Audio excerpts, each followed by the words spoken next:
সংসার করতে বাধা আসে না? আসে কি আসে না? কে কে মনে করো সংসার করতে বাধা আসে? বাহ, সবাই মনে করো তো। বেশ, হাত নামো। সাংসারিক ক্ষেত্রে বাধা আসলে তো সংসার ছেড়ে দিই না। দেই? দেই না তো। তবে সাধনা ক্ষেত্রে কেন সাধনা ছেড়ে দিই? চয়ন, আমাকে তো প্রশ্ন করে করে মারিস। এইবার বল, সাধনার ক্ষেত্রে যদি কখনো ডিসব্যালেন্স হলো, ঠিকঠাক হলো না, বেশ কিছুদিন কাজের চাপ, এই চাপ সেই চাপ, তো মন করে কি সাধনাই ছেড়ে দেবে।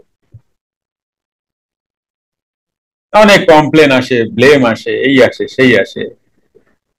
তো সংসার ছেড়ে দেয় না কেন মানুষ? কিন্তু সংসারে তো অনেক প্রবলেম আছে। না, সুন্দর একটা প্রশ্ন আমি তোমাদের দিলাম। তোমরা এবার কে সলভ করবা, করো। চয়নের তো আগে করা উচিত। বলো দুলাল বাবু। জয় জগিরাজ। সংসারকে আমরা জীবনের সঙ্গে যেভাবে মিশিয়ে নিয়েছি, অঙ্গাঅঙ্গি ভাবে জড়িত আছি, সাধনাকে সেভাবে আমরা মূল্যায়ন করি না, বা সেইভাবে আমরা গুরুত্ব দেই না, বা ওইভাবে আমরা প্রাধান্য দেই না। প্রাধান্য দেই না। জি জি জি জি জি, এটা একদম রাইট কথা, মানে এর সাথে খাপে খাপ মেলে। প্রাধান্য দেই না।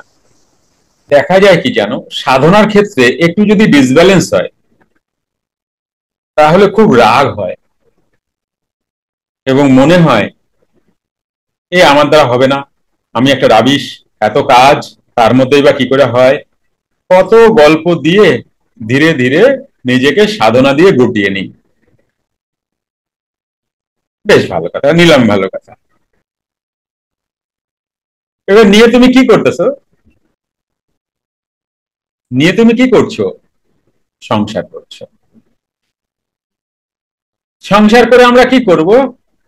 সংসার করে আমরা মরবো, মরে আবার জন্ম নেব, আবার জন্ম নিয়ে আবার ভাববো না একটুখানি করা উচিত, সেইবারও পারলাম না, আবার মরলাম, আবার জন্ম নিতে হবে। আচ্ছা, মরার জন্ম তো আমাদের হাতেই নাই।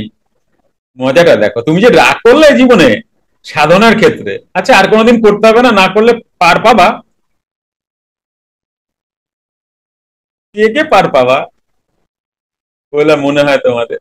ঠিক আছে, জীবনে তুমি করলে না, রাগ হইলা, হয় না হয় না হয় না, এ বাদে কি আর কোনো রাস্তা আছে? কি রাস্তা? জন্মকে ঠেকানো, মৃত্যুকে ঠেকানো, জন্ম মৃত্যুর বাইরে যাওয়ার আর কোনো রাস্তা আছে? হ্যাঁ চয়ন, আর কি আছে? হ্যাঁ না বল, হাত নাড়া। তুই হাত নাড়া, আর কোনো রাস্তা আছে? আমি তোর কথা শুনবো পরে। রাস্তা তো নাই। তাহলে কিছুদিনের জন্য সাধনা বন্ধ করে কি আরাম কি সুখ পাবি? বা কেউ যদি মনে করে কি পাবার সুখ, আবার তো ওই মেয়েটার কাছেই আসতে লাগবে সাধনা। এছাড়া কি কোনো উপায় আছে? না, মুক্তি হওয়ার আর একটা উপায় আছে, খুব ভালো করে সংসার করব, তাহলে মুক্তি হয়ে যাবে। আছে কি এদের লাইন এরকম কিছু? নাই তো। তাহলে কি করবা? কমপ্লেন, রাগ, ব্লেম এগুলি করবা? না, যা আছে আছে, ঠিক আছে। কখনো সাধনা ভালো হবে, কখনো সাধনা খারাপ হবে, যেমনই হবে রোজ করব। যুক্ত ক্রিয়াযোগ, সুষুম্না অন্তর্মুখী প্রাণায়াম, সম্ভাবী মহামুদ্রা, কপালভাতি শিখতে চাইছেন? একে কি বলে? এই ক্যারেক্টারটাকে ক্ষত্রিয় বলে। যেমনই হবে আমি সাধনা করব। কি অলোক বাবু, আর কোনো রাস্তা আছে? নাই তো। আর কোনো রাস্তা নেই। তাহলে তুমি কি ভাবে আটকাইছো বুঝতে পারছো? হ্যালো, কিভাবে আটকাইছো বুঝতে পারছো?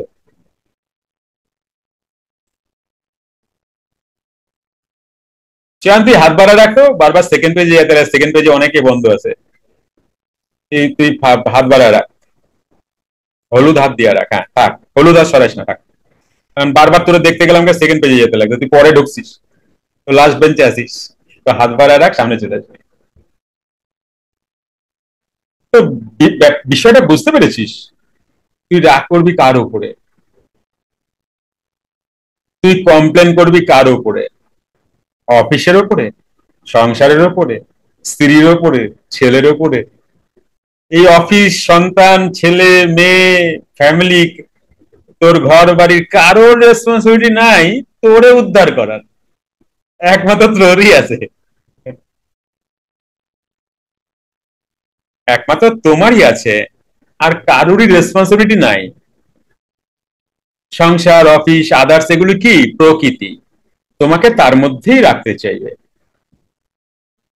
বোঝা গেল কি বলছি? এরা তো তার মধ্যেই রাখতে চাইবে তোমাকে, আর তুমি এইসব চিরে ফেরে বেরিয়ে যাওয়ার প্রয়াস করবে। এটাই তো গেম অ্যাকচুয়ালি। তুমি এই গেমটা যখন জানো তখন কিরকম হয়েছে জানো? তুমি ব্যাট করতেছিলে আর আমি বল করতেছিলাম, এবার বল করে তোমার উইকেটে লাগিয়ে গেছে, তুমি না আমি ব্যাটিং করবো, উইকেটে লাগলে কি হয়? বাইরে, আউট, ব্যাট ছেড়ে দিতে লাগবে। তুমি তো নিয়ম জানো, তারপরেও কি ব্যাট ধরে কবা না আমি আরো খেলবো? তাহলে তো বাচ্চা হয়ে গেল। তো এই সাধন জগতে আসতে গেলে সাধন জগতের কানুন তো তোমায় জানতে হবে, নিয়ম তো তোমায় জানতে হবে। এরকম নিয়ম, এইবার আমি খেলবো কি খেলবো না নির্ধারণ করতে পারি, তাও কতদিন? যতদিন মোহনায় না আসছি। মোহনায় আসলে তো তোমায় যুদ্ধ করবে না ভাবতেছে অর্জুন, প্রকৃতি তোমায় অবশ ভাবে যুদ্ধ করিয়ে নেবে, টেনশন নিও না। এমন এমন পেইন দেওয়া হবে না, তুমি আমারই খুঁজবা। এইবার খোল। উম, জয় গুরুদেব। জয় জয় প্রণাম গুরুদেব। বলো। গুরুদেব, আমার ব্যাপারটা হয়েছে যে সংসার তো আমি করতে চাই না, এখন এটাই করা লাগে, কিন্তু সাধনা করতে চাই, কিন্তু ওই জায়গাটাতে গিয়ে ইম্প্যাক্টেড হচ্ছে, করতে তো চাই সাধনা। এইটাই তো গেম, সাধনা তো তোমার খেলার, তোমার যে খেলাটা হচ্ছে এই খেলাটা হচ্ছে গিয়ে প্রকৃতি তোমায় টানবে আর তোমাকে এটাকে ভেদ করতে হবে। আচ্ছা তুমি বলবা যে আমি মঠে যাব সংসার ছাড়া, এখন 5 জনের সংসারে আছো, ওইখানে তো 50 জন, 5,000 লোকের সংসার, কি করবা? যদি সাধন উদ্দেশ্য থাকে তাহলে কি মঠ মিশনেও সুখ আছে? বলো তো। আচ্ছা চলো সুখ আছে, তাহলে যাদের আমি রেসপন্সিবিলিটি নিলাম এই জীবনে তাদের হিসাব কে দেবে? সেটাই তো গুরুদেব। তাহলে গেমটা কেমন? আগে গেমটার নিয়ম বুঝে তুমি গেমটা খেলো না। গেমটার নিয়ম হচ্ছে প্রকৃতি আমাকে তার আন্ডারে রাখতে চাইবে। এই যে প্রকৃতিকে, গাছপালা, নদী নালা, তার দরকার নাই তোমারে, তোমার দরকার তারে। গাছপালা, নদী নালা, বাতাস, এগুলো তোমার দরকার, তার দরকার নাই তোমারে। আছে বাতাসের দরকার তোমারে, না তোমার দরকার? বাবা শ্বাস নিলাম, ওরে বাপরে শ্বাস নিলাম, কার দরকার? হ্যাঁ, খাদ্য কার দরকার? তোমার। খাদ্যের কিছু নাই, তাই না? তাহলে গেমটা এরকম, প্রকৃতি আমাকে প্রকৃতির মধ্যে রাখতে চাইবে। প্রকৃতিকে, গাছপালা, নদী নালা না, প্রকৃতি তোমার ওয়াইফ, কখনো তোমার সন্তান, কখনো তোমার বস, কখনো অতিরিক্ত কাজের চাপ, এগুলি প্রকৃতি। টোটাল তুমি যা চোখে দেখতে পাচ্ছ এটাই প্রকৃতি। এই চামড়ার চোখে যা যা দেখতে পাচ্ছ সবটাই প্রকৃতি, পুরুষ তো কেউ না। প্রকৃতি মানে কি? যার মৃত্যু আছে। বুঝতে বোঝা যাচ্ছে কথাটা? হুম। যার মৃত্যু আছে সেই প্রকৃতি, সোজা সরল ভাষায়। এবার তুমি বলবা ধর আমার বাড়ির কোথায় মৃত্যু, আজ নয় কাল, কাল নয় পরশু, তোমার ছেলে তার ছেলে তার ছেলে, দূর বাবা কি পুরনো বাড়ি বানা রাখছে, ভাঙ এটা রে, এই ঠাকুর দাদা না তার কি বড় বাবা, যাই হোক যা বলে, কি পুরোনো বাড়ি, আজকের কত সুন্দর সুন্দর মডেল হিসেবে ভাঙ ভাঙে অন্য বাড়ি কর, হতেই পারে। হুম। তোমার চোখের সামনে একটা গাছ, সেই গাছটা বজ্রপাতে মারা যেতেই পারে। তো এই চামড়ার চোখে তুমি যা দেখছো তাই প্রকৃতি, তাই মারা যেতে, সব ডিস্ট্রয় হবে উইথ মি, আমরা সবাই। কিন্তু প্রধান ব্যাপার হচ্ছে যে যত তাড়াতাড়ি সাধনা করে মনের অতীতে যেতে পারি। আজকে করো আর কাল করো। এবার তুমি তো বলতে পারবে না যে আমি যেখান থেকে সৃষ্টি হয়েছে আমি সেখানেই মিশবো, সেখানে তো মিশতে চাচ্ছ বা যাচ্ছ বহু জন্মানি ব্যতীতানি, তাই না? এখান থেকে সৃষ্টি হয়েছে এই আঙুল, আর এখানে তুমি যেতে চাইছো, তো তুমি এখন আছো এই জায়গাটায়। এইবার তো না ব্যাগ যেতে পারবা, ব্যাগ যাওয়ার তো কোনো রাস্তা নাই মিডিলে। এখানে তোমায় যেতেই হবে, এই আঙুলটা দেখো, এখানে তোমায় যেতে হবে, এইখান থেকে তুমি শুরু করছিলা, এখানে তো তোমায় যেতেই হবে। বারবার মোড়ে, বারবার জন্মে, বারবার মোড়ে পরিশুদ্ধ হতে হতে এখানে তো তোমাকে যেতেই হবে। এবার তুমি কি করবা? যুদ্ধক্ষেত্রে নাই বা, হ্যাঁ, দুর্যোধনটা একটা ঠাস করে গালে থাপ্পড় মেরা বাবা আমি আর যুদ্ধ করব না, এরকম ব্যাপার, আমি যাই। কারে মারছো? দুর্যোধনটা মারছো। হ্যাঁ, কি বলো? ছেড়ে দেবে দুর্যোধন তোমারে?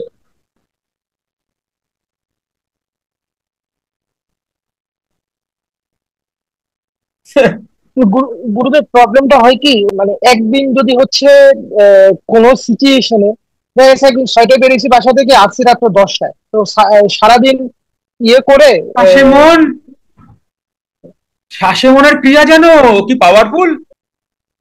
ছোটখাটোকে আমরা পাত্তাই দিই না, এটা তো মানুষের কাছে ছোটখাটো, অজব অজব, অল্প বুদ্ধির মানুষের কাছে এটা ছোটখাটো। আরে এ দিয়ে কুম্ভ হয়ে যায়। হায় ভগবান, ওই আসো তুমি। যখন শুরু হয় তখন 21,600 বার দিয়ে শুরুটা হয়, অজপা জপ দিয়ে শুরু হয়, আর ক্রিয়াটা তুমি অজপা জপও পাবে। কি বলবো বলো? আমরা এটা পাত্তাই দিই না কেন জানো তো? দাঁড়া শোন শোন, কেন পাত্তা দেই না? জন্মসূত্রে পাইছি তো আমার চেনা, ফসফস করি ফসফস করি ফসফস করি ফসফস করি, এ আবার কি? এরা আবার অনুভব করলে কি যায় আসে? ওইরা দেখো তুমি ঠিকঠাক একটু বেশি টাইম ধরে কইরা দেখো। গুরুদেবের শ্বাসে নজরটা কি শুধু ডগাতেই মনোযোগ থাকবে, নাকি কোনো ব্যাপারটা ডগা ঘুরতেছে? মনোযোগ দিতে হবে না, শ্বাস যাচ্ছে আসছে একে খেয়াল করো, কোথাও মনোযোগ এই দিতে হবে না, মনোযোগ এই করণে দাও, জায়গাটাতে, মনোযোগ এই করণে জায়গাটাতে দাও। শ্বাস যাচ্ছে আসছে কে খেয়াল করো, মনোযোগ দিও না, খেয়াল করো। মনোযোগই দেবা না, মনোযোগ দিলে অন্য কাম কে করবে সংসারে?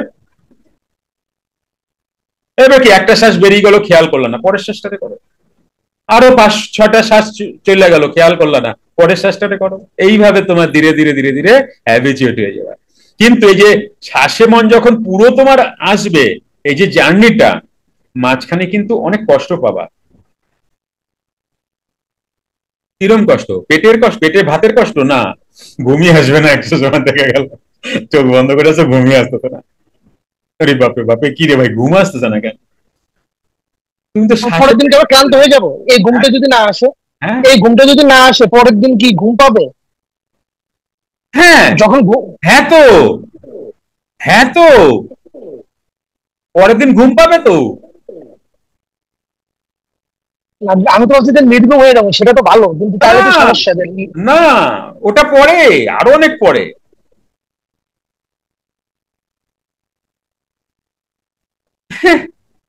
এই যে কি অস্থির ভাব ভাব আসবে এক এক সময় ভাবতে পারবা না, এগুলো কি স্বীকার করবা? এগুলো কি স্বীকার করবা? আচ্ছা না, না এগুলো করব না, না করে করব দেখতে না, হবে। লাভ নাই, না করব না। কারণ ক্রিয়াতেও অনেক পেইন আসবে, বডিগত পেইন, পেইন তোমার নিতেই লাগবে, কারণ সাকসেস তুমি নিতে যাচ্ছ, পেইন তোমার নিতেই হবে। উইদাউট পেইন সাকসেস নাই।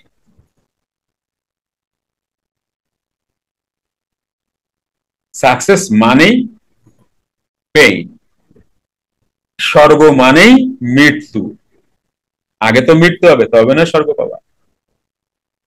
তা আমরা কি না মইরা স্বর্গ পাইতে চাই, এরম হয়ে গেছি, পেইন না নিয়ে সাকসেস হতে চাই। আরে কত কিছু আসবে, তোমার কষ্ট হবে কখন জানো? তোমার কষ্ট হয় কেন তোমাদের বা তোমার বা তোমাদের কেন কষ্ট হয় জানো? তুমি একা মাতব্বরি করতে যাও, সারেন্ডার নাই যে গুরুর প্রতি। গুরুকে সাথে নাও, আমি আজ পারলাম না কেন? গুরুদেব আজ আমি আমায় দিয়ে করাইলে না, আমার অপরাধ হলে ক্ষমা করো। কি বুঝলা? এগুলোতে কি গুরুদেব যোগীরাজ নাকি? আপাতত তুমি যোগীরাজই মানো, কারণ যোগীরাজ ছাড়া তুমি এখন বুঝবা না কিছু। একটা সময় আসবে তুমি নিজেরাই বলবা। আপনাকে তো আমাদের তো আপনি আপনি তো গুরুদেব। না না, যোগীরাজ আমারে বললে তুমি যোগীরাজে যাও, যতক্ষণ নিজে না আসতে ততক্ষণ যোগীরাজে যাও। আমি ভায়া, আমি কিচ্ছু না, আমি নাথিং, আমি কিচ্ছু না। আমার মনেই রাখো না তোমরা কেউ। যতদিন আছো আমার ক্লাসে মনে রাখবা, তারপরে পুরা ভুলে যাবা আমার। এটাই দি বেস্ট, বিশ্বাস করো। আপনি আপনি তো আমাদের দায় ছেড়ে দিচ্ছেন, না, আমাদের দেখো একটা কথা বলি, তুমি একটা রাজ্যে আসছো, হোটেল চেনো না, আমি রিক্সাওয়ালা কিংবা টোটোওয়ালা, আমি হোটেলটা দেখাই দিলাম, তুমি তারে মনে রাখবা? রিক্সাওয়ালারে, টোটোওয়ালারে? না, কোনদিন কেউ মনে রাখবে। ব্রহ্ম, সেটা তো ব্রহ্মতে আমি ড্রপ করে দিছি, বাস। আপনি তো এবার এইবার এইবার তোমরা দুজন যা করার করো, আমি ড্রপার। যে ড্রপ করে দেয় সেই তো গুরুদেব। না না না, হ্যাঁ লোকে ভাবে, আমি ভাবি না। না, আমি যোগীরা, তোমরা যা আমাকে নমস্কার দাও আমি সব দিয়ে দিও না রে, কারণ না, এটা ঠিক না। তোমাদের সমস্ত ভক্তি, আজকে তোমরা আমাকে কেন ভালোবাসো তার মানে জানো? এই আমি এনার কথা বলি বুঝলা, তাই তোমরা আমারে ভালোবাসো। আমার দাম কি আছে? তো একটা আমার কথা বলি, বলো, সত্যি করে বিচার করো, তারপর দেখবা যোগীরাজে বেশি মন দেবা। আর আমি তাই চাই, যোগীরাজে মন দাও, যোগীরাজে মন রাখো, বুঝছো? আমি তো আজ আছি কাল নাই। তোমার যোগীরাজ সারা জীবনের, জন্ম জন্মান্তরের। ব্যাপারে চয়ন হাত নামা, বুঝছি আমি। ভক্ত বেশি কাছে আসলে তারে এই চরণে দিতে হয়। রুদ্রাক্ষ প্রেডিকশন বা গণনা সার্টিফিকেট কোর্সটি অনলাইনে শেখানো হচ্ছে এবং কোর্সটি শেখানোর পর সার্টিফিকেটও দেওয়া হচ্ছে। এই গণনা দেবাদিদেব মহাদেবের আশীর্বাদ ধন্য। কোর্সটিতে আপনি কি কি শিখবেন এটা জানার আগে কাদের জন্য এই অনলাইন কোর্সটি উপযোগী হবে জেনে নিন। 1, যারা ঘরে বসে কিছু করতে চাইছেন। 2, যারা পার্ট টাইম কিছু করতে চাইছেন। 3, যারা আধ্যাত্মিক জীবনে আছেন এবং মানুষের উপকার করতে চাইছেন। 4, যারা হাউসওয়াইফ। 5, যারা যোগা, মেডিটেশন ও আধ্যাত্মিক জীবনে আছেন। 6, যারা অবসরপ্রাপ্ত কিছু করতে চাইছেন। এইবার জেনে নেওয়া যাক এই কোর্সটিতে আপনি ঠিক কি কি শিখবেন। 1, রুদ্রাক্ষ গণনা কিভাবে করতে হয়। 2, গণনার ছক কিভাবে করতে হয়। 3, 21টি প্রশ্ন আপনি কি কি করবেন। 4, বাবার আশীর্বাদে গণনা কবে কবে করতে হয়। 5, গণনা ঠিক কোন সময় করলে সঠিক প্রেডিকশন করা যায়। 7, রুদ্রাক্ষ কিভাবে চিনবেন। 8, রুদ্রাক্ষ শোধন বিধি কি কি আছে। 9, রুদ্রাক্ষ ধারণ বিধি বা কি কি আছে। 10, রুদ্রাক্ষ ব্যবহারিক বিধি কি কি আছে। সার্টিফিকেট কোর্সটি করার পর গণনা করতে কোনো অসুবিধা যদি হয় 6 মাস অবধি আপনাকে গাইডেন্স দেওয়া হবে। আজই যোগাযোগ করুন জ্ঞানীগুরু কমিউনিটির সাথে।